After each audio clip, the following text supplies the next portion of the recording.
Gabber. Hi guys, my name's George. And I'm Richie, and we are the team behind 909 Kickz. And today we have a very, very special guest and very good friend of mine, Toby, DJing Matrix. Yeah. Hello. Yeah. It's very welcome. It's very gracious of you to say that, and yes, I'm very happy to be here. So, Well, thank you for coming. nice to meet you guys for the first time. Likewise. Yeah. First time every time. Yeah, So tell us a little bit about yourself for the people that perhaps don't know you or the first time seeing you. sure. Well, I've had a pretty long and sordid career of DJing, and I started in the mid-90s going to raves, like many of us did. And yeah, I just fell in love with the music pretty quickly, and became a big time vinyl collector. Super into vinyl, and yeah, I took many years to perfect my craft of mixing, and eventually managed to get into the echelon of DJs that have come out of the Sydney DJing history. And yeah, I had a pretty good time DJing many parties, clubs, festivals. And yeah, and then that was like 20 years ago. So now I'm still DJing a little bit, but yeah, I do many other things. So yeah, I'm always involved with the music and with DJing. So That's awesome, man. yeah. And what's the first track you ever heard that you were like, oh, I like this. I like this genre. I want to mix this genre. I want to buy this record. I like Super this- interesting. I like I this was yeah, like I was huge into music when I was a kid. My parents were very, very influential in my love of music and concerts and things like that. So and I also grew up in the UK. I was born in the UK. So my parents took me to concerts when I was very, very young. You know Scooter? Back in the UK. I've met him, but don't know him personally. But yeah, so we were, you know, just in the 80s, super into music. I was into Pink Floyd, Prince, Miles Davis, all kinds of jazz, rock. Different genres. And we moved out here in the late 80s, and I just found myself in a bit of a ghost town culturally, because I'd come from London. Yeah. And even a 12-year-old is pretty cultured when they live in London. So when I arrived in Australia, it was like really fuck all going on out here. And so there was The sticks. there was a bit of a culture drop at that time, but went through high school and was still in bands. I played trumpet, I played bass guitar, and I was super into music. Are you Timmy Trumpet? I'm not Timmy Trumpet. Just so I can make sure. No, Toby Trumpet. different trumpet. But yeah, and I was like at that time watching video hits, watching you know, all the rage, all that kind of stuff. There was little inklings of dance music was starting to come through. And the first stuff that I heard, I absolutely despised. Oh, really? Yeah, I hated it because I was into jazz, I was into rock, I was Musical into so musically I was like over here. Can I ask what these tracks were? Like I don't think I like Pump Up the Jam when I first heard that. So like the hip, we're talking like hip house kind of stuff. So it was Eurodance. which ironically now I'm huge into. I've probably got that on vinyl at home somewhere. If you don't, I'll sell it to you. But yeah, you would have sold it to me for sure. And but so I was you know not impressed by dance music when it first started out. But I got out of high school. I was into like metal music a little bit. I played metal in bands. I was a Metallica covers band playing. You know, the time that we were in the covers band, we managed to play One all the way through. That was like a very memorable experience. Can you still play that on bass? Your bass? I can. I mean, bass I then? can. I'd have to practice it a little bit, I think. What about on trumpet? Yeah, the end section of One with the bombs going off sounds awesome on trumpet. That's pretty impressive. Yeah, That's smart. but so That was at 90. so we're talking like 94. I finished school. Yes. 24. And so this was when I got my first job working in a service station. And I remember a guy used to come in his hotted up car like late That's at night when I was working 121. Gemini, Toronto. something like Sure. this, yeah. And he would he'd come in and he literally, you could hear him. So what sound did it make? Yeah, but you could only just hear the car over the song that was pumping out of the speakers of his car, right? I love the 90s, bro. It was, man. Here's Johnny. Yeah, Johnny. Yeah, so you could hear like from the traffic lights around the corner, you're like, oh, here comes the dude with the car, you know. And he'd come around the corner, bow, bow, bow-a-chee, bow, bow, bow. Gabbity jelly, Mad best from goal, like tracks. gabbity jelly, Okay, best from goal. so this was probably the first time that I was like, What is this? what is this music that he's playing? And it was something that was totally different to the hip house stuff, you know. It is. Yeah, for sure. And it was pretty exciting. And I just remember he would like, sometimes he'd do like a burnout or something and he'd fucking go flying off up Penny Hills Road. And he'd just be like, what a mad cunt. Raging away. This guy's awesome. And what is this music? Yeah, I used to buy off him too, bro. Anyway, so I think the first thing that caught my ear dance-wise was probably the Here's Johnny. Yeah, Hocus Pocus. And right around the same time, I had another friend live around the corner and he was playing ultrasonic stuff. And so these were the things that were like coming out that I just was aware of, where I wasn't like, oh, that's shit. Because I was a bit of a music snob. Yeah. We all. We back then was more. in our own way, yes. We like what we like, but it was the first thing that really changed my focus over to electronic music. There's a few other experiences that I can talk about that kind of changed my trajectory, you know. But if you want me to. Tell us. Go, please. Okay, Please. so I was playing the bass guitar in a band, right? And Yeah. we were like a jazz band. We were like just noodling around, trying to be like a Miles Davis style band, where some of the stuff in the 80s and early 90s, we were like blown away because it's all improvised, right? Yeah. But you're in a situation where you're with a drummer, a bass player, a guitarist, a trumpet guy, a sax guy.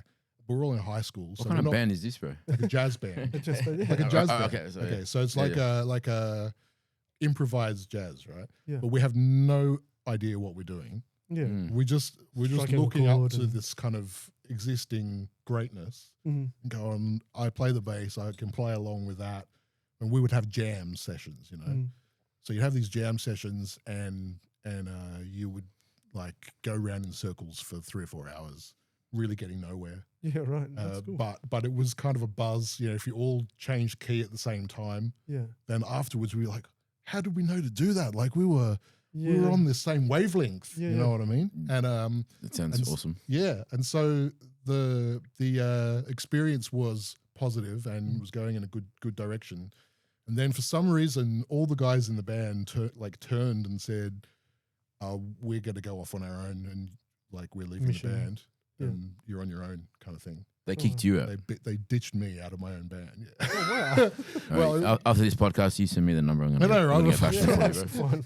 Anyway, We're so in a wheelchair. it was one of the most fortuitous things that could possibly have happened though, because I was like going for music. I was into music. I was good at playing it, but like in a band situation, you're relying on other people, Absolutely. right? And in a DJing situation, you're relying on yourself. Yeah. Yes. And so I think that experience pushed me like Okay. away from the band kind of thing. Mm-hmm. And it was exactly at the same time as I started going to my first parties, my first club experiences. And that's when I became aware of what a DJ was. Okay. Because up until then, you know, you knew the music. I'd seen heard it pumping out of this dude's car. Yeah, right? yeah.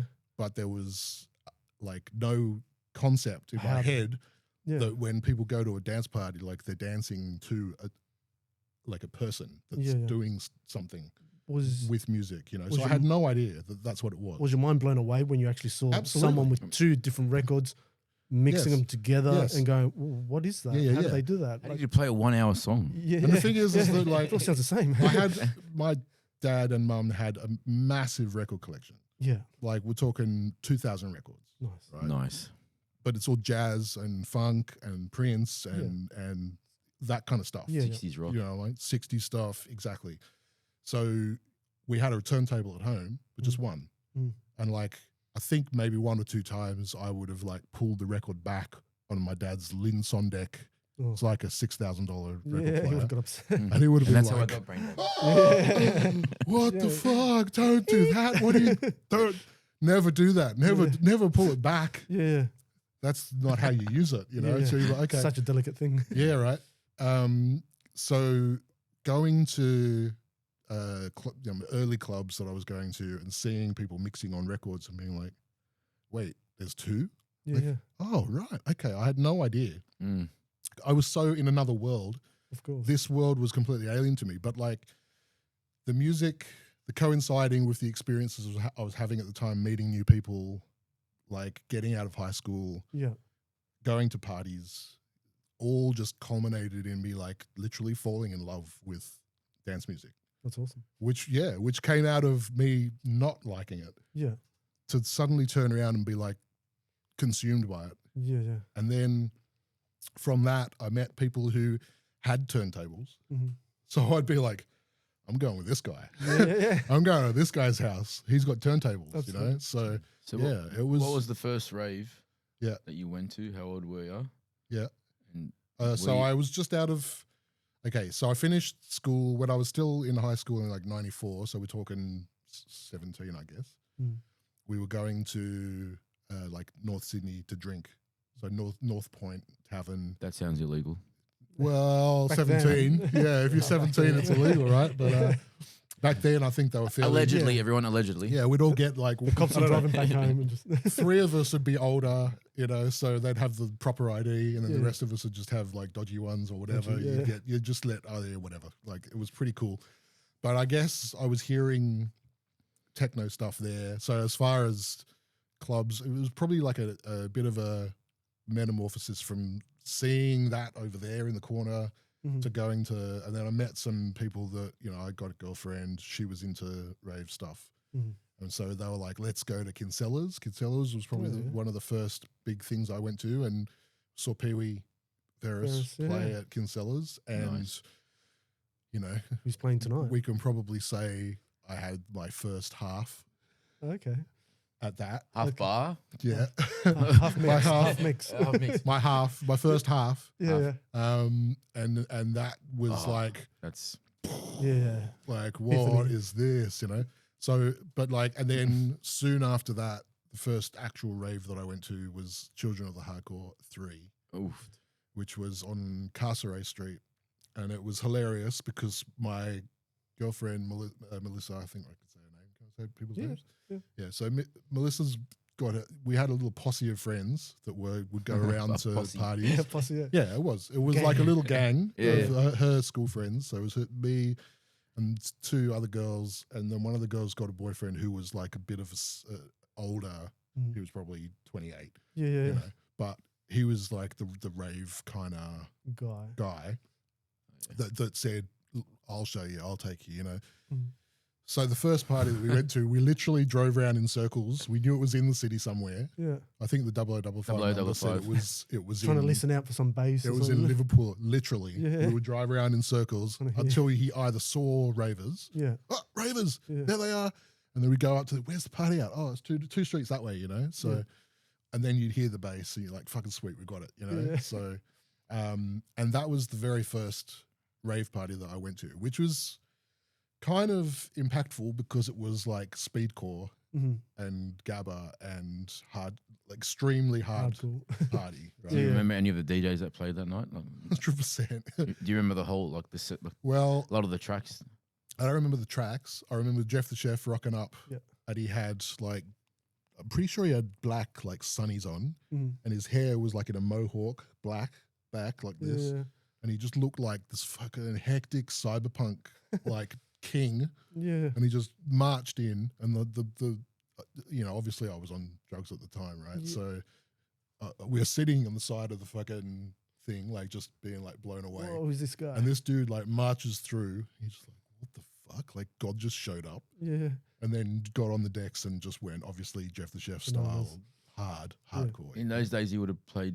Forgive me if I'm wrong. Old roughneck stuff. Yeah, it was very much the roughneck full the age. Jeff they became later. It was more like Yeah, I don't think it was speed. I don't remember speedcore at that event really, but which he got very much into later. But I guess, and also I was through a family friend, like he was a family friend of ours, was Sub-Zero. So I knew Subby from my cousin was mates with him. My cousin was a raver, so it was kind of like, but he showed up at like a family barbecue. So all of a sudden I'm at my first rave and that dude's DJing. I was like, wait, I know this guy. Wait, what? I know this guy. He's the dude from the barbecue, you know? So yeah, and they would just at the barbecue, like, you know, 2 or 3 months before I'd met him and he hung out. Did they eat food at the barbecue or was there, they looked at, No, they were like it used to be hard for me to eat barbecue in the 90s. Right? You know, they were still going for the night before, I think. But I've got photos of hanging out with the dude on a beach somewhere, you know, and then it turned out that he was like a big DJ in the scene, you know. So it's an awesome story, bro. Yeah. So that's how it panned out. Like that was the first one, and it shortly turned into quite a few other experiences. Yeah. So you were like hooked. When's the next rave? That morning? I think the music hooked me more than the actual rave hooked me. Like I was, so there was kind of like 2 different vibes, at least 2, maybe more.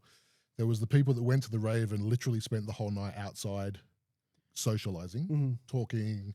There was like the very early days of the internet was like chat room stuff. And my friends were into the chat room stuff, so they all knew each other from this thing called Active. It was like that's before the internet, right? Well, it was on the internet. You had to dial up, and then it was like a chat. dial up. So you would dial up, get into the chat room. It was all DOS prompt, like super basic computer stuff. But you know, like they'd be chatting about people that they knew that were coming to the party that night. So we would meet people that my girlfriend was friends with. Yeah. But that was just a name on the computer. And I wasn't into that side of it. So they were super into the talking and socializing and meeting people. Yeah. It's probably still the same now. Yeah, very much so. I think, well, it's gone through many cycles of the internet, you know. As a being I meant like people that just mainly hang out outside and yeah, or they go for the social, you know. There's that's one of the reasons they go out. They socialize, right?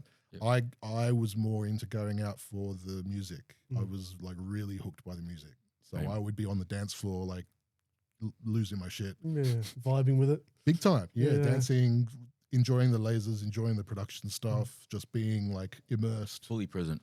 Fully in that thing. And meanwhile, my friends are all outside, like chatterboxing and stuff, you know. So, and it was kind of. And then other times you'd get to meet people and you'd hang out and chat and stuff. But I think the music was really what grabbed me about raves. So when you know what I can say next is that soon after basically falling in love with the music was I realized that you could actually buy records and mix them together. That's a thing. And so that was, you know, probably similar to, you know, if someone fell in love with gambling or fell in love with drugs or fell in love with whatever they fall in love with. Can you stop listing all my vices? Right? But it gets consuming, right? So, but for me, it was vinyl and records and record shopping and so, you know, the preceding 3 or 4 years, I spent a lot of time driving to Central Station Records, BPM Records. Nice. And basically trying to like weigh up, do I need food this week? Are records more important? A couple more records. And some of the best records I have in my collection are from not eating. Totally. So yeah. I wanted to ask, what made up the first crate? Super interesting question, right? So the first thing that I did after I had about 6 records was I said I need a record box. And so Central Station did these cheapo, like almost cardboard. They weren't quite cardboard, but they were like super flimsy plastic. Yeah. They had the handle on the top and the bolts on the front, but they were like, if you lifted up a whole box, the top would like bend up. Oh, okay. Right. So that was pretty flimsy. And I literally like built my collection. It was like, okay, so we're talking happy hardcore. Because you can't buy like one trance, one hardcore, one. No. I wasn't. You got to start mixing. Trance wasn't a thing. Right. At this stage. Right. So it was all breakbeat, happy hard. Ye oldie breakbeat. Toy Town. Yeah. Toy Town was big. Yeah. Scott Brown stuff was big. Yeah. You know, my friend that I'm got to be honest, I latched onto this guy Yeah. because he had turntables at home. And if he ever watches this, Yeah. I'm sorry. Shout out. We'll bleep out I'm his name. sorry for We'll being, bleep it out later. being such a leech. Not at all. Look what you've No, accomplished. Sure. But at the time, Yeah. I really did. We were friends, Mm. but I was pretty focused on Mm. hanging out with people who were mixing records. Yeah. You know, and Well, thank God you did. And Yeah. Well, yeah, and I met through my friend Ryan. I met some awesome guys that were hardcore DJs. Mm. Lockjaw, Oh yeah. Chaos. Shout out and Lockjaw. then- And yeah, shout out Lockjaw. And those guys were friends with 911, Mm-hmm. and so I kind of got to know Shout out Brendan. these people. Yeah. And like, so Brendan 911 was like one of those guys that was like, he was one of the boys, but he was like fucking Up there. absolutely on Yeah. a pinnacle. Well, to us, he was like a god at Yeah, the he time was. when we were kids, Yeah. man. And so, and at the same time, I was seeing DJs mixing at parties like Spellbound. Yeah. And then you would see Spellbound walking down the street at the record shop. So we gotta say On shout Oxford out Street. Luke as well. Shout out man. Luke, yes. He was the god to us. One of the most genuine, lovely guys that you'll ever Very lovely. meet. Yeah, very lovely for a hardcore DJ. Yeah. So the rest of them aren't. I said, cut that out. Well, it's not a stereotype, put it that way. So, Yeah. but anyway, but like those dudes, him and Mikey would walk up the street. They had shaved heads, Mm. and I'd be like, It's those guys. literally, like the people would part Yeah. Yeah. and just like, Yeah. and just walk, like, yep, I'm the king of this shit. Yeah. You know, and inside, you know, he's just like, Such a nice guy. I hope no one fucking sees me. Yeah. Why is You everyone know? staring? Yeah. Why is everyone staring at me? What are they Why is getting in my everyone way moving for? out of the way? Yeah, they don't Yeah. like me. Yeah, I've got some super funny stories with Spellbound we can tell later, but I can imagine. Yeah. yeah, super cool. Once the But cameras are off. We'll anyway, so Keep all it of these, X-rated. yeah, and so I was mixing records at Ryan's house. Mm. We're talking like they'd go to the rave the night before. I didn't go because I had no money Mhm. because I'd spent it all on records. So Yeah. I'd bring my box of records, which was steadily getting bigger to the Mhm. point where I managed to have one crate of records. It was full, as Yeah. much as you could jam in. Mm. It was full. Yeah. I would take it with me on the train from Thornley to What a Gimbal, mission.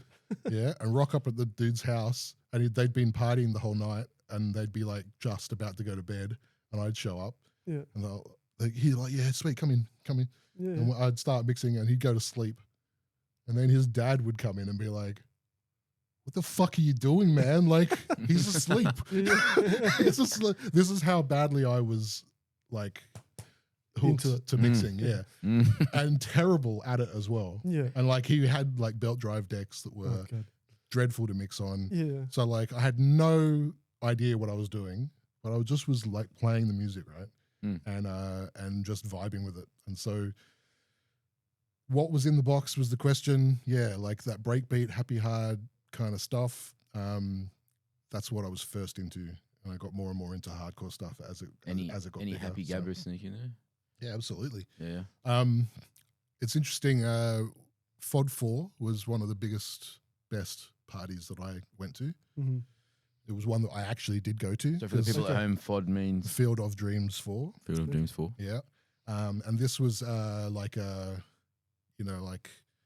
was a turning point in the scene because I think this was still pre Anna Wood. Okay. Yeah. Right.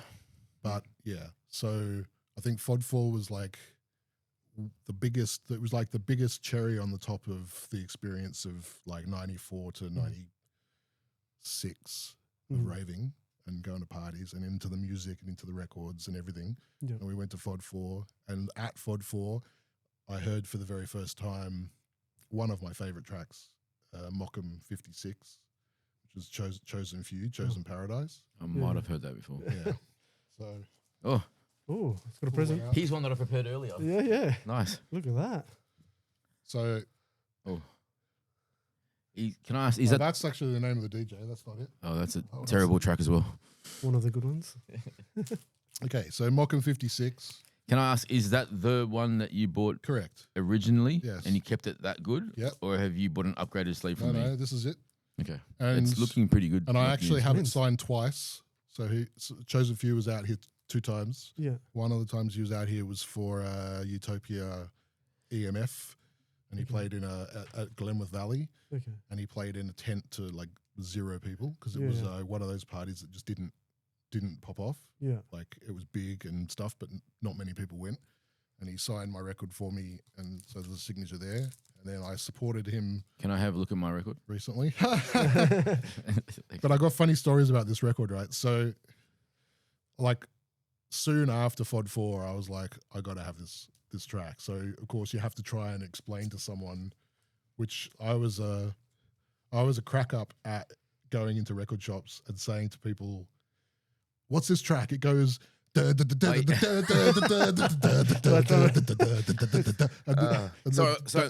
earpiece is off. How does it go? Yeah, a Daydream would be there. It's got this Like, break bit. he'd look at me like, If you don't want it anymore. what the fuck are you talking about, man? Well, there was no Shazam back then. And then, So. When and you then I'd use put, sleeve glass. and then I'd put Scott Brown,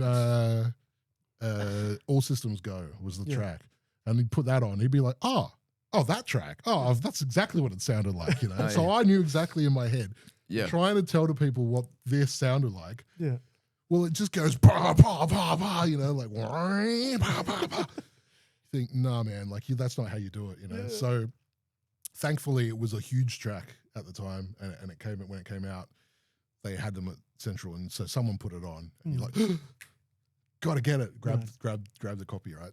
Okay, so at the time, I was working at Channel 10 as a junior tape op, Okay. and so I was in like doing tape transfers and stuff. In the studio, they had a turntable, like a proper 1200 turntable, which I'd never touched one because it was the belt drives with the guys, you know. So I would bring in my fucking records, and after about 8 o'clock at night, when most people had gone home, I'd like put Mokum 56 on and play it in the fucking one of the Studio. edit suites Yeah. up loud. Did it sound nice? Sounded great. Studio monitors. It sounded great. For someone that I think that was probably the first thing that really grabbed me with hardcore music was that track. It just sounded so unique. And obviously the what's the rap sample that's got it, like the Biggie, not Biggie. Why are we so blind Coolio. to see Gangsta's Paradise. Gangsta's Paradise? Yeah. Right? Yeah. So I'd be cranking this record, and then obviously It's called invariably Chosen, it's called Chosen Paradise, guys. yeah, So I invariably have to put my there'd gabba be foot down. someone in Chosen Paradise. there'd be someone in the studio that would just be like, "What the fuck? Who is playing this music?" Because it Yeah. would be going it'd probably be going through a speaker down to like an edit suite at the other end of the building. Yeah. So suddenly they're just Starts like, playing on this TV. mad Background gabba music just playing. changes. Yeah. And so you know, It was on Bert Newton. It's just if Yeah. anybody remembers that show. yeah, well, Bert, that was around the same time. That's He what I'm was working saying. there. And then we would get I got an invitation from one guy. He said, "Come and mix records with me in public." Oh, I'm like, "Cool, where's this?" You know, and he said, "Oh, I just set my decks up in the train tunnel at Central Station where people walk from Broadway to the." I've Central always wanted to Station." do that and have people just dancing around it. Yep, and we literally he had his decks on the floor Yeah. at like 10 in the morning on a Tuesday or whatever. Fuck Yeah. yeah. And I rocked up with my Great. carrying my box of records. It was like bending at the top. Yeah. Pull out Chosen Paradise and play that, and have like commuters. We should do this on the next It's been done, man. again. Yeah, do it again. Bring it back. Again. Yeah. And like so, these were just hilarious little moments that I had with this That's awesome. particular That's record, right? That just because again, I was like just blown away by how awesome it sounded, you know. And so were at least a third of the people that walked past. Did you get any coins? No. I would have given you my whole wallet, bro. Some vomit came our way, I think. But, you know, so, At that time. yeah. That's a mad story, man. That's mad. Yeah. So All right. Moby or DJ Tatrix? got a funny story about Moby. Moby. I like funny stories about Moby. Yeah, I met Moby at a in-store signing at Fox Studios. Ooh. And Really? everyone had their little CDs with the Moby character on it with the big nose and What stuff. year was this? This would have been when he went like full commercial pop kind of. So why does my heart feel Yeah, so yeah, yeah. bad? I should Probably love like- that album. Yeah, I love it too. Yeah. It's 92-ish. No, Yeah, no, yeah, yeah. sorry, 2000 The blue one where he's 2000. jumping. 2001, Early 2002, 2000, early 2000s, right? Yeah. So everyone showed up with their Moby CDs and stuff, and of course I had Next is the E Yeah. and the West Bam remix of Feeling So Real, Yeah. which is on Love like a that track. bright orange record. So we're all queued up. Everyone's getting the CD signed, and then when you show up with the record, It's like, oh, he's like, "Sweet, yeah, this Yeah. is cool." So Oh, the real music lovers. Yeah. So of course, Next is E has just got the label on in a black sleeve. So he's like, Yeah. "Well, that's kind of boring." So he just puts Moby on the label. the round there. So like that's pretty cool. Yeah. Next is E is a great track. Oh yeah. But he didn't say anything. He's kind of weird. He's kind of like I think a he is bit, kind of weird. bit like a like a scared cat kind Yeah. of just a bit like this. Anyway, so he gets You, feeling you, so you real. can't be like amazing and be the best producer No. and be the most No. handsome and no. But I'm leading to Well, you the. can. But yeah. I'm leading. But I'm leading to the next part of the story, which is Yeah. when he got feeling so real, which is this bright orange thing. He just looks at it like this. He goes, I know what to do with this. What was your name again? I'm like, Toby. He's like, Toby, Moby, cool. Yeah. He puts Toby up the top, and then he hand draws his little character, like big, like this on the front. oh, the of little thing. dude, What's that? the little dude. So the little "Why does my heart Oh, feel that's- so bad" that's character, it's special, like bro. a little Loonig kind of looking dude, Yeah, yeah, yeah. and he hand draws it perfectly. so that's then- his artwork then. Yeah. Interesting. So he goes Toby up the top, hand draws this thing, and then Moby at the bottom. Boom. There How you go. good's that? There you go. There you go. I was like, oh my god, that's so cool. Like meeting like people like this is just That's amazing. it's Yeah. incredible. Yeah, Yeah, yeah, that's like a- because like they're just really normal people with some kind of extreme talent Absolutely. or quirk or whatever it is. Yeah. And that's what Moby was like. It's like spiritual and humbling at the same time. Yeah. It's amazing. Yeah, I rocked up. Had a Carl Cox, who's a Yeah. massive legend, Yeah. best DJ in the Yeah. world. I've by been to far. Pablo Hassan's. Yeah, nightclub as Pablo well. Hassan. Yeah, I got him to sign a record, and it was his remix of Lunatic Asylum, "The Meltdown," which is Yeah. like an old rave classic. Yep. And I went up onto the stage. This was later when I was actually a DJ, so I was able to walk onto a stage and not get booted. Yeah, right. And Losty was up there with him, Yeah. hanging out before he was DJing. I think it was Future Shout out, Aaron. Music or Stereosonic or something. Yeah. And I have the record in my hands, so I like, of course he's like, yeah, come on. You go, oh my God, I've just been beckoned by God. Oh, no. So, come on. And I would give him the record and he looks at it and he just almost gets a tear in his eye. He's like, oh, Lunatic Asylum, The Meltdown. What a Lunatic track. Oh, I love this. Oh, I remember this. Oh, blah, blah. He just goes off on this thing and I'm just like, just absolutely, he's right here, right? This is Yeah. like, you've watched the guy from there this for is- like 15 years. So thanks very much, Carl Cox, written in the thing, and you think, What a legend. That's so sick. yeah, what a moment, So anyway, top 5. Absolutely. Top What 5. are your top 5 hardcore / gabba tracks? So today, Well, it's a big question, and yeah. you better bloody own them on vinyl if you do. Yeah, love yeah, them. yeah. Like I bought a few with me. So Oh, I think here's one I prepared earlier. yeah, obviously the Give it- Chosen Paradise goes in there, 100%. There's another record by Lenny D called Forgotten Moments, which is one of my all-time favorites. That's how I feel at the moment. That's so beautiful. And it was Yeah. also, and it was one of those interesting tracks that I bought when I was buying hardcore, trying to be a hardcore DJ, Mhm. which did not work the first go round Yeah, yeah. because there was like Spellbound, Sub-Zero, Daydream, G-Wiz. And like- what was your DJ name? that So time. my first ever time playing out, I'd called myself Luna C, Luna-C, Okay, yeah. which I was later told I was not able to use because some other guy in England had that name, Copyrights. sure enough. It's like taking somebody's tag back in the day, I know, bro. right? So I probably had no DJ name for a while. And I was like, I guess let's coincide the question with how did I get my DJ name? Yep. So a party called Green Eggs and Ham at the Metro. which was like one of these ones where there was happy hard DJs playing, but it was more of a house kind of production, and it was one of these weird parties. It was on actually right around my birthday as well, so I can't remember exactly which one, but I remember going into the Metro and they'd put like 10 or 12 lasers in this place, and there was podiums and there was all this stuff, and I got up onto a podium and was literally like in Laser World, and like they say they can't crowd scan anymore. I think they do. Definitely not. The opposite of that was what it used to be. It Crowd was like scanning only crowd scanning, so the lasers were just like pointing in your eyes. And I remember being pretty, like probably on acid at the time, and just was in this like zone of lasers, and was just like, I'm in a matrix of lasers, man. Yeah. And so that, I walked out of there like 10 hours later.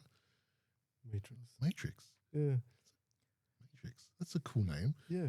So I said, right, that's what I'm calling myself. This was 5 years before the movie, I have to say. So I always thought that your name came from the inside of the vinyl, the inner writing, because that's called the Matrix. That's actually a brilliant reason for calling yourself that, but no. I didn't call myself that. I thought that's why you called yourself. Ironically, that like that would have worked as well, right? Yeah, because it does. Because of like how fiercely in love with vinyl I was at the time, you know. But it was almost like meant to be. But no, I was in it. I was maybe you should try DJing and be right. And then I told like the guy at Central Station Records that told me I couldn't be Lunacy because someone else was called that. Yeah. I was like, here's my new DJ name, blah blah blah, you know. And he looked at it and he went, you could tell that he wanted to say, nah, you can't be that. You see, like the DJ name God or something. Yeah. Like, why do you ask me? No, it's just you didn't like, ask me, bro. This is how the scene was back in the day. It was you had to like, ask this one guy at Central Station Records. It was kind of like one-upmanship kind of stuff. So if you were like an up-and-comer, you were like kind of pushed away. It wasn't really forthcoming. Like if you wanted to look at the records, they'd cover it up. If you wanted to, it was kind of... Yeah, people had their own stickers and stuff. Yeah, they're like, I'm the fucking DJ, you're nobody, fuck off. Was what the scene was kind of like. For a while, it was like that. During the time I was trying to be a hardcore DJ. And when I went, I'm Matrix, he was like... Couldn't say anything. Pulls out. And then he was like, that's a fucking great... That's allowed. a fucking great name, man. You know? And then you go, yes, it is. And then I think like I got off the ground with it. Yeah, people were like, "Oh, yeah, cool name, man. That's a great name." I like that. Yeah. And so it really stuck. And at the time as well, I'd kind of given up on the trying to be a hardcore DJ, and I was getting into trance stuff at the time. So that's it was how like I met you, around trance DJ. Yeah, so it was around 97. So I think Rod Weiler, the Artwork EP, was the first trance record that I put on and went, fuck is this? Yeah. This is cool. Like I just kind of hit a bit of a wave coming up. Different journey of such. It was right before Binary Finery 1998. So that kind of, when that happened, it became like a thing. Yeah, and I'd already kind of started getting into it. I'd kind of made the decision to get away from being a hardcore DJ. And that's back to the story about the Lenny D track, right? So Lenny D's Forgotten Moments is kind of a trance hardcore. Wait, how does it go? Track. I know that one. Yeah, right. And so I bought that record and tried to play it in sets. And like, I wasn't a very good DJ at the time. Like I had bought the records, but like mixing hardcore is hard. Yeah. If you don't know what you're doing. Yeah. And trying to jam that Forgotten Moments in with Welcome 56 or whatever, it's kind of like different. There's no flow there. I would have put it either at the end. I would have put it at the end because it's harder and faster. And so at the time I was like, that doesn't really fit anywhere. So I liked the track, but it didn't work. You know what I mean? And stupidly, extremely foolishly at the time, I was getting more into this trance stuff. I thought, I don't really need these hardcore records anymore. I don't. Yeah. And so out of 4 crates of Happy Hard and hardcore records that I had, I sold 2 crates of it. Oh. And my soul just died. And Lenny D Forgotten Moments was in the stuff that I sold because I just was like, I'm never going to play it again. Never. Never, ever. What the fuck was I thinking, right? Anyway, so getting into the trance thing, I was more of into the trance music. It kind of flowed nicer. I learned how to mix better with trance stuff, and it was pretty funny. My mum, I was living at home still, and she would like come down and do a washing in like the laundry next to my bedroom, and I'd be playing like full on hardcore, and she'd be kind of like tolerating, whatever, you know. And then when I started playing uplifting, you know, like Matt Derry, I thought earlier today, Matt Derry is probably like the biggest trance guy that grabbed me. So he made, what's the He's made so many good tracks. Oh, so many good ones. And, you know, stuff that you find out later that he produced it and you go, well, he wasn't even called it. He had like 50 different names. You can't have more than He one literally name. invented Lunacy was one of those trance. names. Yeah. I'm going to think of it. No, I can't remember. Anyway, so his stuff, she would come in and go, hey, I much prefer this. Yeah, keep playing this, please. Start requesting tracks. I really like this. I really like this stuff. This is much nicer, you know. So, and then ironically, that's how I started actually getting sets, was playing trance stuff. I'd given a demo tape to Phoenix when I was trying to become a happy hard or hardcore DJ, whatever. And I'd met Phoenix, who was like one of the biggest promoters. At the time, So he became the biggest promoter in the rave scene for a while. And fleetingly, we just passed each other in a corridor, and I was like, hey, man, here's my demo tape. And he was like, oh, cool, man, thanks. And so I guess he remembered me. Obviously, you remember meeting these big DJs, right? So for me, I was like, oh, he's cool. Like, he's always buzzy and vibey and stuff. But he started doing like second rooms. So he'd have his main room of happy, hard, and hardcore, and he'd have a trance room. And he'd be like, oh, hey, man, do you want to, happy, hard, whatever. This was like 2 years later. I remember you. You play trance, right? Yeah, cool. Oh, sick. All right. So you can play in the trance room, you know? So the first couple of times I played at raves properly was as a trance DJ. And I played a bit of old Italo kind of stuff. And that was what I was kind of into. The hardcore had taken a back seat, right? But then 2000, he did a party called Hardcore 2000. Yeah. It was at the, not the Student Prince. It was at a venue in Balmain, upstairs. It was like a big ballroom, and at the very top, there was room up the top. I've broken into there a few times. Yeah. Jumping in through the balcony. I know, right? Yeah. Allegedly. It was it was a good venue. It was like a wedding reception place in Balmain. That's a good venue. And he did this room up the top. It was a sweatbox, and he said, hey, I remember you gave me a hardcore tape. You still got happy hardcore and stuff? I was like, yeah, I got a bit left. You know, I kept all the good stuff, the stuff that I thought was good at the time, even though it sold some of the best gold. tracks of all time. Yeah. And so he goes, oh, sick, I'll put you on. So he put me in the DJ lineup playing a hardcore set. And I'll never forget, I think I was there, bro. busting out all these happy hard classics, all this stuff that I'd practiced mixing 3 years prior and never got anywhere. And kind of got shut out, like I said. And then all of a sudden it was like, you're on the decks, and I played all these classics that I had. And at the end of the set, that's just, the whole place was just like this. And one dude is just like, oh, what a set. And the whole place is like, yeah. And Phoenix is like, you're never playing trance for me again, man. What the fuck? Like, where did that come from? You think, oh yeah, that's just my other thing that I was trying to do for so long, and it's never broke in. Oh no, that's it. Yeah, like, so from that point, it mushroom clouded into playing at like all the Phoenix's parties, playing happy hardcore, playing back to basics, playing. You know, you get on the radar of these promoters, Boz. Then you get on the radar of Midian and Adam doing. So like, I played at Scattered 7, I think it is. Okay. And I got this great photo of like me, because I was like such a raver. I would be dancing and fucking going off and trying to scratch, mixing good, happy hard, craziness. The lasers would be coming.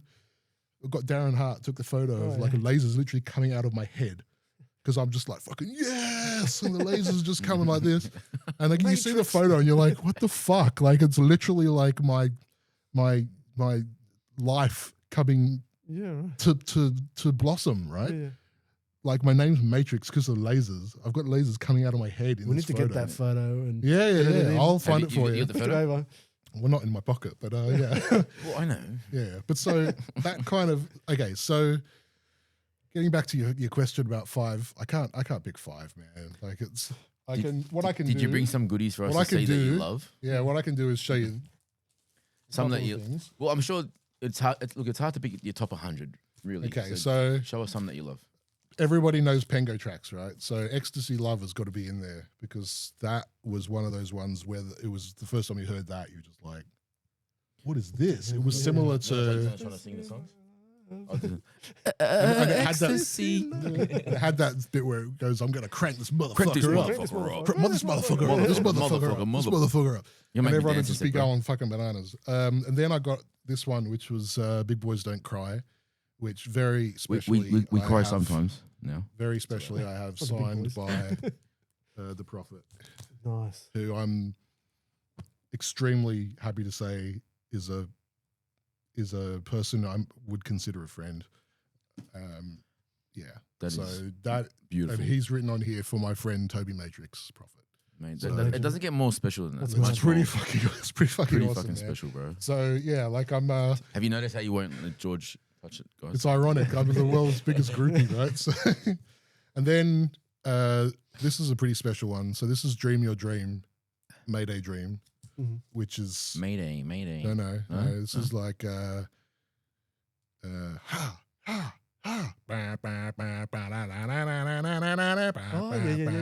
Okay, so being a huge raver, You right? guys are really good That'll singers. mix Has well anybody with got He Is knowledge? Johnny. Yeah, and so George Vegas was one of the big DJs. He was one of the biggest in the time. Okay, so I was thinking about this before, right? So Vegas was one of those guys that if you were into the politics and into the socially kind of side of raves, Yep. he was a bad guy. He was dodgy. He was kind of would rip people off. He would do dodgy shit. I've heard stories. Well, He would set up depends parties what a bad guy is. outside another person's party. He'd just rock up with a Oh, car, yeah, I've heard some and stories what he's done. play music outside just to fuck other promoters up. He just did all sorts of shady He shit. oversold Thunderdome, right? Is that him? Hugely. Yeah. Yeah. So there'd be like room for 500 people and there was 3,000 people out into the fucking Parramatta Road, you know, like just stupid, dodgy nonsense, Merch right? as well. No, nonsense. But as a DJ, like if you were into him as a DJ, he was not that. He was a fucking, like, he couldn't really mix very well, but he was the tapes that I listened to. No, So you're saying he's not a good promoter and a good DJ? no, but He's like saying he some cool played records. awesome tracks, He's a right? nice guy. Yeah. Not really. Anyway, so George played this track, right, at many parties, and that would be the thing that set the party on fire. Yeah. Would just be this moment where people would be like, holy fuck, this guy's the best, you know? Yeah. And then you'd follow him around to the point where you'd see him. I remember there was this thing called the Tent Embassy, which was like a bunch of shitty tents down a circular quay. And it was like they'd set up, it was like a protest kind of zone. They'd set up some tents and it was people protesting something. And we've somehow ended up there. And he was there playing this track to nobody. Just the same as I was playing. He probably thought it was a party. Same as I was playing Mockin 56 on the side of Central Station. Don't do drugs, kids. And I was there like going, what is this track? What is this? And you'd see the Bonsai label. You go, that's not a hardcore label. What is this thing, you know? So it took ages to figure out what it was. Of course, Central Station Records. They'd be like, what? No, fuck off. You know. Anyway, when I finally figured out what it was, it turns out it was super, super rare. There was only like 1 or 2 copies in existence in Australia. Yeah. That's what people said. Oh, And of course, George had the one. pre-internet days. Yeah, right. So this now is around the time of like when I'm starting to play the hardcore at the parties, and I'm like thinking, get myself one of these records because it's like I remember how that used to just ignite the party, right? And so Spellbound was selling his records, and I was like Dream Your Dream. He's like, oh, I don't know if I can sell that. Mm. Like, well, you're selling your hardcore, man. Come on, like you can sell records or not. Yeah. And I bought some other cool tracks off of him that you know, like Luke always knew how to milk money out of a situation. He sold thousands of mixtapes when other people sold 5. Yeah. He played every massive party. He's lived a charmed existence of being the absolute fucking king of hardcore in Sydney. So he's very deserving of it. Absolutely deserving. I'm not saying anything bad. There's no magic involved. But he did kind of go, oh, okay, well, you want this track, do you? How do you want it? Anyway, so those are the days you can just say, oh, this is worth $600. There's 2 in Australia, and you can't even prove it. Oh, he didn't charge me $600. I know. He wasn't that bad. Discogs. Anyway, they're pre-Discogs. But anyway, so it turned out that he had the copy that he'd got from another DJ that he allowed to play at the Breakfast Club. I won't say who, but it was a situation where he kind of inherited the track from another hardcore DJ. So this stole it? No, he was given it. But then he kind of bestowed it onto me. So he'd used it whenever he used it. It's on a mixed CD somewhere, I'm sure, or a mixtape. So, you know, it was played by Spellbound. It was played by this other guy. It's had a lineage, right? Yeah. And then I got my hands on it. It's the one we've all heard at the raves when we were young. Yeah. Right. Essentially, that's what I'm getting at, is that this then became my weapon to use. And sure enough, the first time I played at a party and closed with this track, it was like the high point of the party. It just blew the fucking Where's party the after out. party? Yeah, man. It was just this great moment. So, you know, I think that's probably up there in my top 5 as well. Was Dream Your Dream, huge track. That's awesome. And yeah, If you had to genreize, is that a word? yeah, I'll take it. If you had to put that genreize that track, what would it be in your opinion? I guess it's happy hardcore, really, isn't it? Yeah. But it's kind of weird it's in that because between. Brink of happy heart and happy half of the record is like techno, and then it gets into this bit in the middle where there's this kind of trippy thing where the girl says, "Oh, you left your car keys at work and you're late as well, so it's 3 times you've been late now, fucking blah blah blah," you know. And you think, what is going on? And all of a sudden it goes, ha ha ha ha, bah, bah, bah, nah, nah, nah. And it just turns into this huge happy hardcore thing, and you're just like, whoa, you know, what a moment. So Shout out, Karen. yeah, man. And you're late as well. There's 3 times on the run. Oh, you Anyway, so you pulled some alright tracks out. What else you got? Of course. Ooh. Well, you can't just pull them out and show me. You got to no, I know. tell people. I'm just Chicky seeing if tease. there's any other cool stories. Chicky in teaser. Anyway, what else do you want to talk about? Oh, this is a cool one. Records. So later in life, I became a hardstyle DJ, right? Ooh. So, Mm. building up to what became now the most, I guess it's the most popular sound still, isn't it? In hard rave music, hardstyle, raw. Hardstyle and It's experience. it's Yeah. probably turned Yeah. into raw now, hasn't Raw it? and Raw, all they up got and Raw then and tempo up-tempo, and- yeah. Yeah. It looks sad. Yeah, it's terrible. I know everyone. And it's got into like everyone makes the same microwave, face. microwave music. Not kind of TikTok. everyone. Just the I older, can the older heads do. appreciate change. Of course. There's obviously times where you think, "Where's music going to go?" Mm-hmm. Now we know where it's going to go. Yeah. Well, sometimes it Into- comes back to its original form. Very much so, yeah. I But hope But so. techno is bringing certain samples of that Yep. original hardcore. yeah, totally. I think it's interesting though. Like for me, going into my DJing career, Mhm. like when I was record shopping, like the thing that I really buzzed on records was when you put the needle on a record and Mhm. like it's like a shot of electricity went down your spine. Mhm. If it was a good track, Mhm. like I can record shop and Three, you listen. need- I you can need three. go nah. I don't like Yeah, nah. it clicks straight away. As Yes. soon as you put it on and it's the sounds that Yeah. you connect with, you get this shot of electricity, like buzz, Yeah. like a dopamine Yeah. rush, and and you go, that's buy. Oh yeah. Need it. So anything that made me like literally come, everything apart from the act of actually, you know, like you go, fuck, this is like I'm so affected by this music. Nowadays, the music doesn't affect me like that. Mm. The new stuff, it doesn't make me. It's far and few between. It's kind of like, It's hard. That's actually, yeah. you know, the way you've explained that is actually the best way I've heard somebody explain that.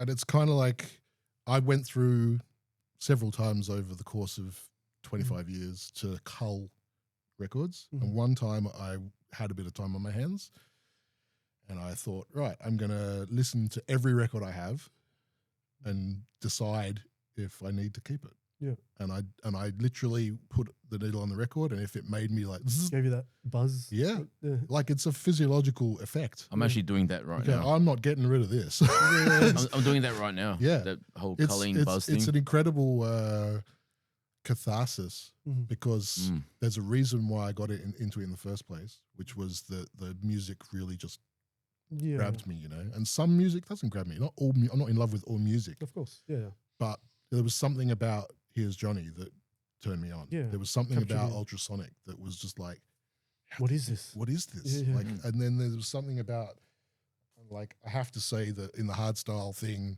you know, obviously I love many of the hardstyle things, and it became really my sound for a long time. But when Project One, Headhunters, Yeah. when that happened, it was just like, whoa. You pulled it out, but you didn't explain. Now they've Show fucking us. perfected this shit, right? So this is a pretty rare to have signed by Headhunters and Wild Styles. That's a Scan Tracks Reloaded, am I saying? Well, it's a Project One. Project One. But that's Scan on Tra- Scan Tracks Reloaded. Yes. Yeah. So it's Life Beyond Earth, Let it be noted that I was Project right. which I was fortunate enough to, I didn't actually meet them. My friend who I work with on the big shows doing the visual stuff Mhm. went backstage because he knows both of them and went, Oh, nice. you need to Good sign connection. this. You need to sign this for my guy because he's out there doing your visuals, you know. Yeah. And so, May I see it? sure. Just very protective of So, his records. yeah, no. So going off on that, Yeah. you're not just a musical DJ. No, You're also. I'm actually really not a DJ anymore. yeah, Tiny tonight, bit here. Tonight. Tonight is a We're- thing, yeah. Tonight we're going to go see Toby plays In 1 Matrix. month, I'm What's the also party? playing Trance Reunion, is it? Musicarium. I got yes. my Musicarium shirt on. Shout out Nick So Fish. you- Shout out Nick Fish. So you Shout can't out say you're not a Nick Fish. DJ. You're about to play an awesome Yeah. gig tonight and Yeah. another gig in a month. Yeah, true.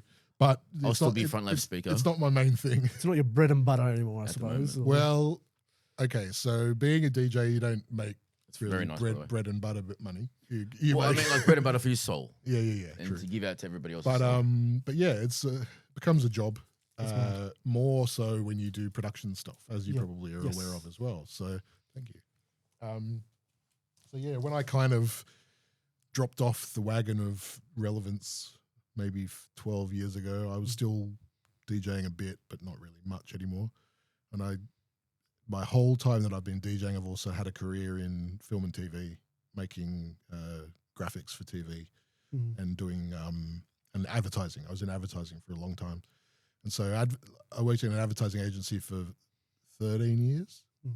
And I probably have to give a shout out to Clemenger for supporting the heyday of my DJ career, because, you know, like I was ripping CDs and doing stuff while I was working. I was Yeah. always maintaining my DJ infrastructure, I guess you call it, like your MySpace and your social media stuff, all that kind of stuff was happening in the background while I was working my main job. You Yeah. know, I was Yep.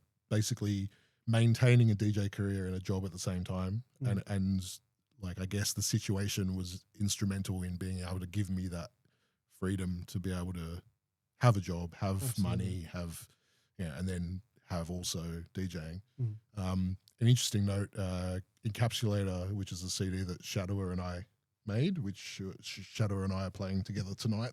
Yes. So when this Back to airs, back. this will be long in the past, but Yeah. yeah, he's coming out of the woodwork to play tonight. And the photos that we took for the photo shoot on our Encapsulator CD, which I did all the artwork for and nice. made the whole CD. And we basically had like a camera set up with like a timer Yeah. in the agency, and we found all these cool like textures and places Backdrops and in whatnot. the advertising agency. And Yeah. after hours went in there and did a photo shoot, just the two of us taking photos of ourselves Yeah. on a camera with a timer, and like, yeah, it worked. No, it didn't work. Take it again, you know. Yeah. And then photoshopped all that stuff together, and it became the artwork for that CD. So that was kind of like at the same time as I was doing the DJing thing, I was able to do graphic Create some art. design, Yeah. TV, all this kind of stuff. So when I got to the stage of my DJing where it was like, I'm not really a thing anymore. Like Yeah. it's pretty shit when it's what you love doing the most. It's what you've done the most amount of practice, time spent, like 20,000 hours probably I spent on the turntables from the time that I first discovered them to the time where, you know, I was playing big parties, all that kind of stuff, all the way through. Like I literally would be at home mixing records until we got to leave. Okay, take the records, go to the party, get on the decks, mix records, go home, sleep, wake up, mix records all day mixing. Just like I was literally just mixing a lot, you know. So when you drop off that situation where you're like, fuck, I'm getting 1 gig a week instead of 5. Yeah. This is dying. This is going It's happening. Yeah. this way. And you You think, gotta evolve. no, what do I do? What do I do? I don't want to lose what I've built, you know? So the opportunity came to start getting into doing live visual stuff, which was at Voodoo. Tommy was putting on Voodoo. Shout out to Tommy. And he says, oh, we're putting a screen in and we need someone to do graphics for the screen. And do you know anyone that can do that? I'm like, Me. well, I mean, I make graphics. So he goes, well, can you figure out how to like VJ? I'm like, VJ, what's that? Windows Media Player. Yeah. Yeah, totally. Isn't it just QuickTimes or whatever, you know? So What year was this? maybe like 13 years ago. Okay. So what's that? Was VJing it was a term already? 2010, I guess. Yep. 13 years? Around that. Okay. 10 to 13, something like that. Yep. So, yeah, there'd always been, not always, there had been visuals at parties, but it had been like projections on sheets. It had been this kind of other thing that was going on. Sometimes you'd DJ and you'd walk through the projector and like the rear projection. It was an afterthought, and essentially. some boffin was in the corner going, fuck, man, you're messing up my show, you know? You think, oh, sorry about that, you know? I didn't even notice, you know? Yeah. So it was this nothing, but it was, I guess it's, this whole thing has been evolving, right? And then all of a sudden there's a LED screen. Oh, how do I plug into that? You just plug your laptop into the HDMI and it's like a telly. Oh, cool, okay. So you get on the internet, how do you VJ? And Resolume was the software. So you think, oh, cool, okay, I'll download that. And have a little tinker, you know? So a week I spent faffing around, just downloaded some loops, content and stuff. Beeple was the 3D guy at the time that was just making this awesome 3D shit. And you go, oh, download all that stuff, you know? Cool, okay. So you rock up at Voodoo. It was Umet Ozcan, who is a huge like act. It was like on par with, Marcus Schultz or Marcus Schultz, Ferry Corsten, Umet Ozcan was like up there with those guys. He's just on. It's like sold out 2,000 people. It was my first time VJ. Yeah, and I just did it. And like at the end of the party, like Tommy comes over, he goes every week, just do that. That's mad. At this time, Subbies was a thing every week. It wasn't Subbies. Sorry, it was Voodoo at the Voodoo, stage. That part. Yeah. That was the time, right? Yeah. So was it was at Voodoo at home. Yep. And so I became the VJ for home nightclub, Voodoo. The way I see VJing, it's pretty much like DJing. You're listening out for the music, the beats. Yeah. When to put in a bit of visuals and whatnot. So you got to be a really good video DJ. I think you have to be a really good DJ or at least know music. Absolutely. Yeah, I've seen some him things. when you watch him VJ. It looks like he's DJing. Yeah. And the thing is that like more and more, I don't know, it's one of those things you learn. It's funny. I thought about it at the time when you first start doing something like that. It's like getting thrown in the deep end of a swimming pool and like trying to swim and just thrashing around like this, and people going, that is an amazing new swimming style. I've never even seen that before. Yeah. We're like, literally you could do anything and someone would go, well, that's cool. Yeah. And so you got this, so suddenly it's like going back to those days of improvising, right? Where you're like, what can I do to make this different? I'm just going to throw an effect on, turn some shit backwards, make it turn, mirror it, and everything, like, because I've been DJing for, at this stage, 17 years, I guess, 15, something like that. You're like, you're so dialed into the music because of the way you've learned how to mix tracks that like, I know when everything's going to happen. It's like you already know what's going to happen next. Yep. You flow with the movement of the music, and so knowing that, and then also having all of TV background graphics and stuff. It's like I could literally make a logo, On the look fly. cool, render it, Yeah. drop it in, play it. So I'm doing my main job and my side gig at the same time, and it just literally just smashed into each other and became and DJing as well. It's all became VJing. combined. Yeah, exactly. Mm. So, and then that sustained me for ages. We were doing voodoo every week for 5 or 6 years, I guess it was going for before that ended.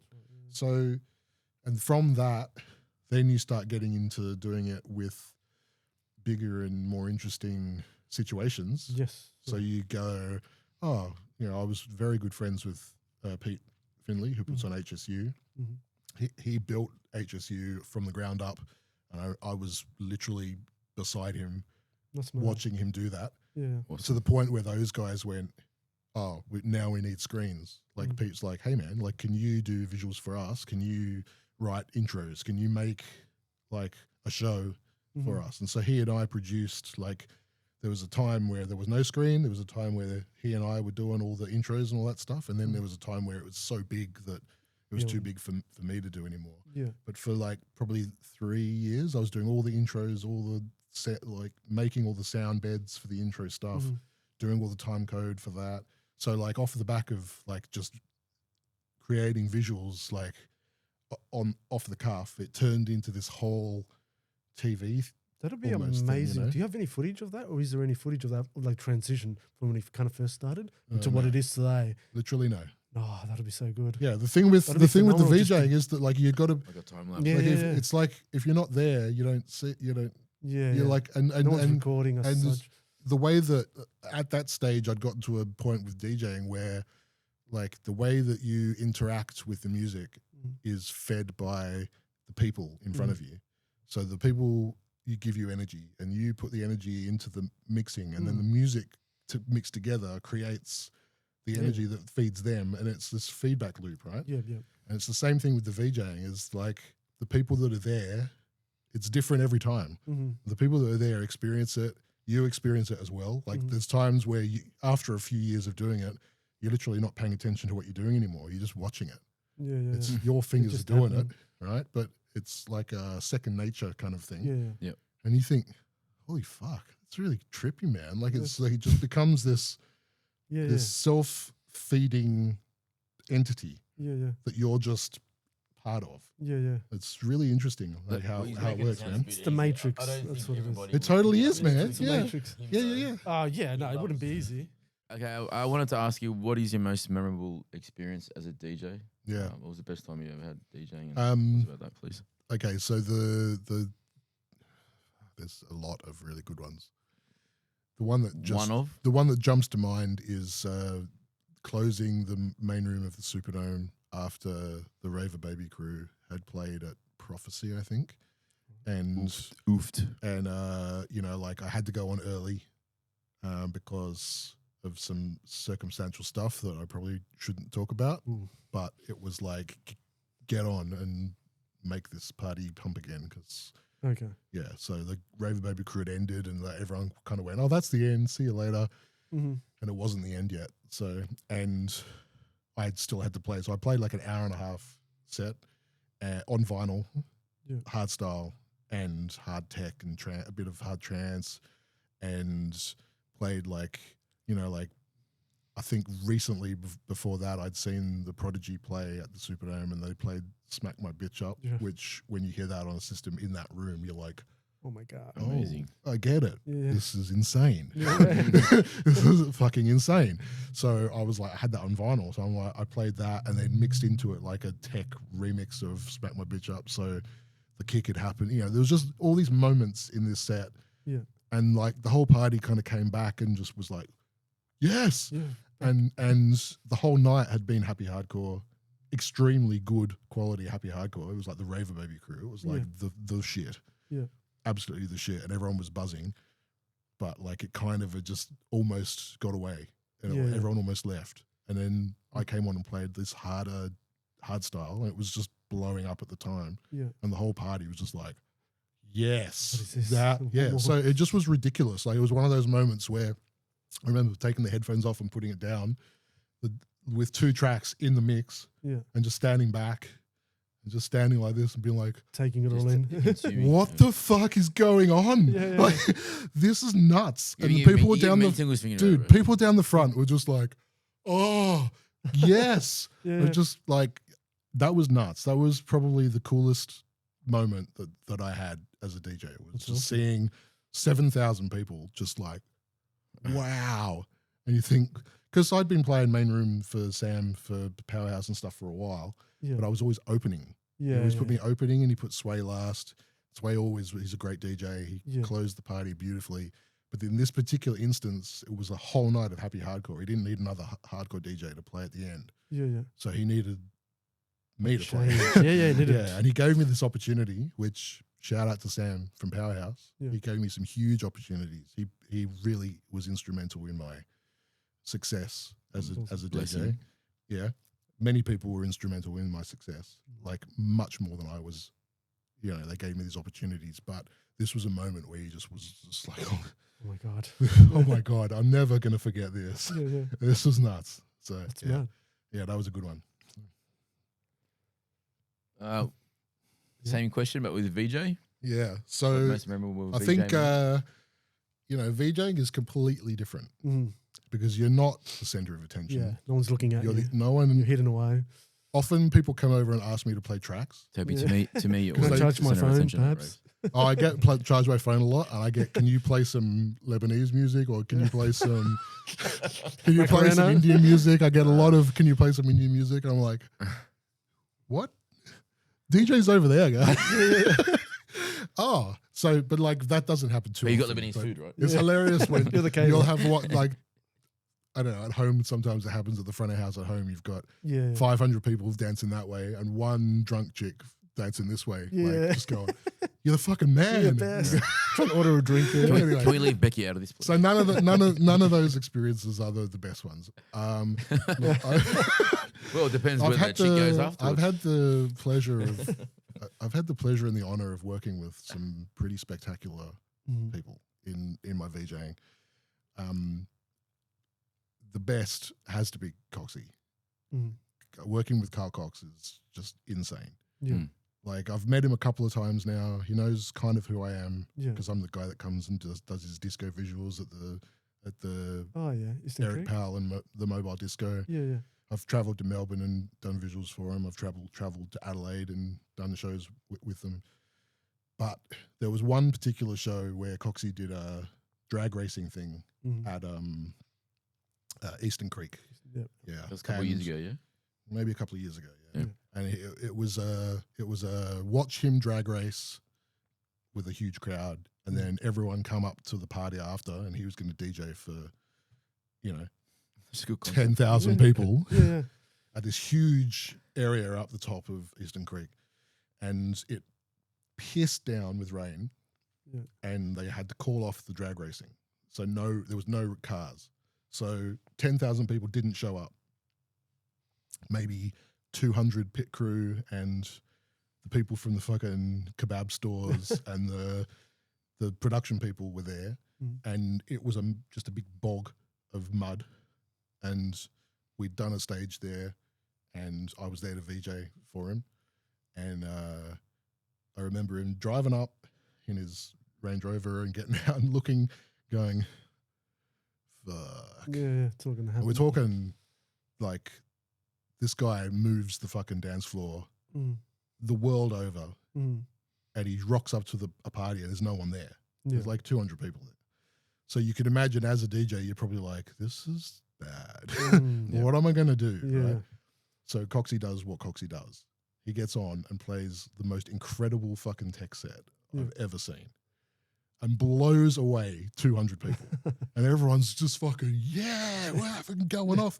And I was like on the side of the stage VJing, like just under him, Yeah. like for 3 hours doing the visuals on this stage. And like, so of all of the moments that I can think of, like That was that is really a memorable one. Yeah, yeah, because yeah. Wow. you got to work with someone who I respect extremely highly Yeah. Yep. as a DJ, who like everybody in the world loves. Yeah. No one doesn't like Carl No, Cox. he's such a nice guy. I hate him. So the fact, so the fact that I'm No, I don't. able to work with someone of that caliber is just mind blowing. And does someone of that caliber give you visuals? No. Or you just create them on the fly for him? No, with no, I logos just made and- stuff That's a great and question, John. did my Yeah. thing. Yeah, no. Depending on the situation, like obviously Carl does massive techno things. He needs like a very high level of Mhm. production. Of course. And so that kind of thing is a bit above me. Mhm. But the mobile disco stuff, Eric Powell and Carl Cox's mobile disco, I'm involved with doing that, and I've made visuals for him, and that's more of a fun Mhm. kind of thing. So that's more my level of what I'm able to deliver. Yep.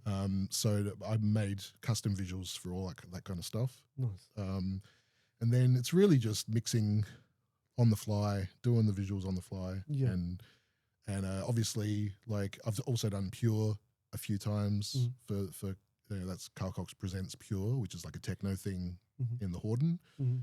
And so I made custom stuff for that. So no, if anything, they ask me for visuals Okay. rather than the other way around. So, but having said that, there is also like his live techno stuff needs to be a step above. So that's kind of.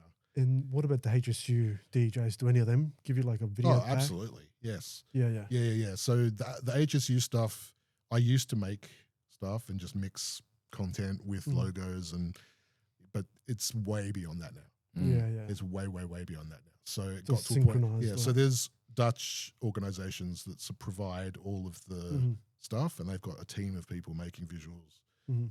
and they're like probably in the middle tier of what, like, because there's some stuff happening overseas that's just Beyond, yeah. out of this world, So it's got to a point now where, people who make content, like, it's huge money. Mhm. It's huge, like the rendering, the Yeah. designing, animating, animatronic.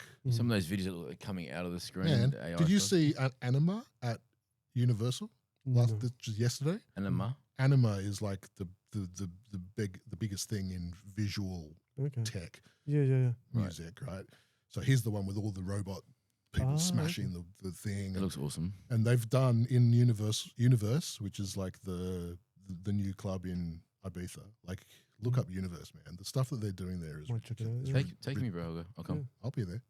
It's retarded. Like, it's just the stuff that they're doing is another nuts. level. And they had this thing. They had this like robot dude, like the same smashing thing, but Yeah. he's like pinned down by all these cables. Yeah. And then they've got real cables, which are like lead strip Oh, cables wow. coming Oh. through Like the a venue. physical. Yeah. So, and there's the video, he's like smashes, and the light comes in the visual, and it comes into the real cables yeah. and follows So through it's the almost whole like a room. 3D. Oh my god!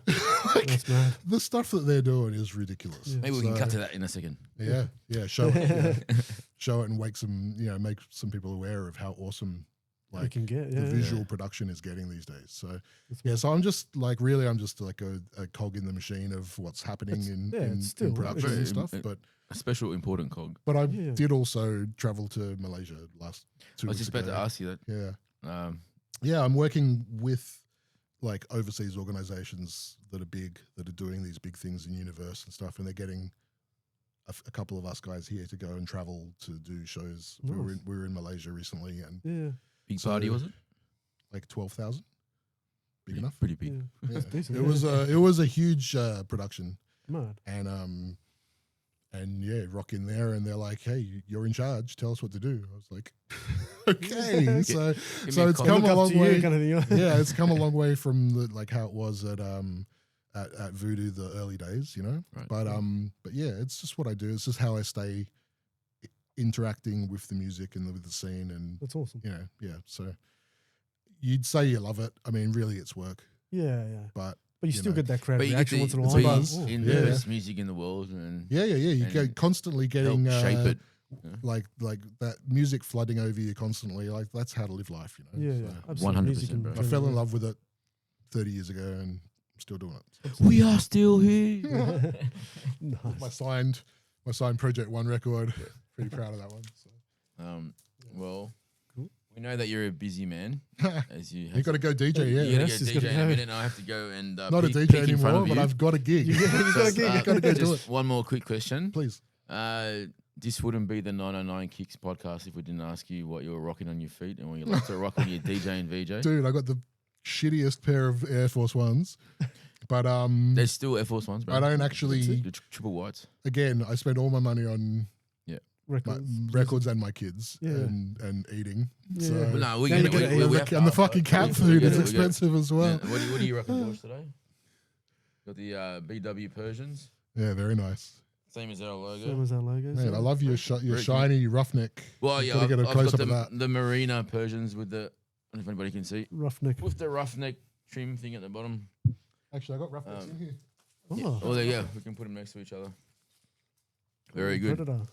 I've got that one. I've got I've this got that one one. signed in silver texture, so I'm I've got better this than you a one little not bit. signed, but We then might the be Predator, interviewing him. Oh, that's not the Predator. Keep going. Will be. So somehow the Predator was involved with writing Jihad. I hope. Did he? Because he signed the back of it. So Jihad's roughneck, isn't he? I think what happened was he said, I can't sign the front because I didn't write the main song, but I wrote the second song or something. So he said, What are the credits on respect Jihad? from the Predator, straight up, something.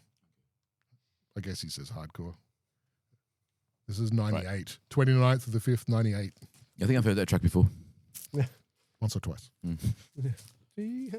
Anyway, so All right. Cool. take my records home and probably Thank have a you mix. so you. much for your time. Yeah, thank you. I love you very much. Yeah, Likewise. I Thank love you you for guys. everything. You're great. Thank you for coming out. awesome, man. Um, Thanks for letting me rabbit on and get it all off my chest. It's Well, good. It's good. Yeah, I would like to talk to you for another 6 hours. I could probably. So if it's keep all right with everybody remembering at home, stories. we want you back next time. Yeah, next so- time we'll have a mix for sure. Yeah, And bring your flyers as For well. sure we'll have the mix. flyers. We didn't even talk about the flyers. Oh, for the next one. Incidentally, the first party I ever played at, Oh, wait, Energy Express. which one is it? We'll get a nice close up of that. How funny, how convenient. And I was at Triple Trouble. That was a great party. Yeah, Oh, you're the guy in Causing the corner trouble? with the jaw wobbly. pretty stuff. much. Causing trouble. I was the guy with the lasers coming out of his head. Oh, yeah. All right. Cool. All right, thank you very much. Thank Thank you. you. Much appreciated. You wanna finish off? Peace. Thanks, guys, for watching. It's 909 Kickz podcast. Peace out. We love you. You happy, Pamela? Did you hit record? Did you record? Fuck.